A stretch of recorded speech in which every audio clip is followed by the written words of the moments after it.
Let's break down for you why this valley is so significant. It's the home province of one of the greatest guerrilla leaders of the 20th century, Ahmad Shah Massoud, who kept the Taliban away previously also from Panjshir. This is also the home province of the former Vice President of Afghanistan, who's declared himself as the caretaker president now, Amrullah Saleh.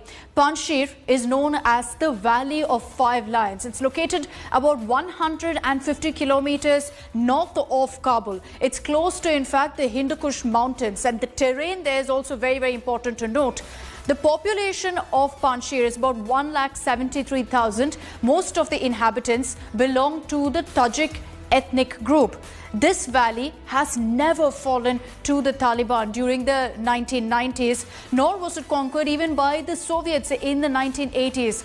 Because of its location, it's got essentially a natural fortress around it, surrounded by mountains. The only access point to the Panjshir Valley is through a very narrow passage that's been created by the Panjshir River.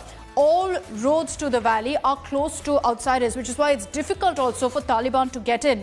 According to some reports, right now, as far as the resistance is concerned, there are about 8,000 to 10,000 anti-Taliban fighters in Panjshir.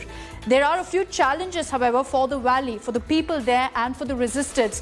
The biggest concern is that the Taliban will put up guards around Panjshir and stop the supply of food and essentials. So the valley holds an advantaged position because it's so closed out. It's also a disadvantage in some circumstances.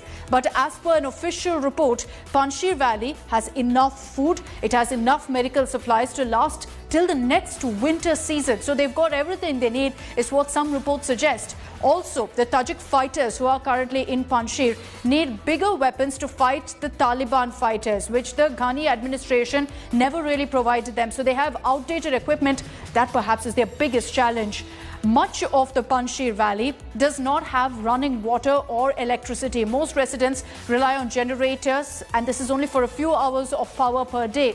But under the soil of Panjshir, this is a wealthy area. There's a huge stock of emeralds that's not even been touched yet. In the medieval period, you had Panjshir, which was very, very famous for silver mining. Until 1985 or so, crystals up to 190 carats, believe it or not, have actually been found in this area. If the mining infrastructure is ready here, if the Tajik people decide to build on that, then the area will develop very, very fast. It will become very, very wealthy and hugely progressive as well.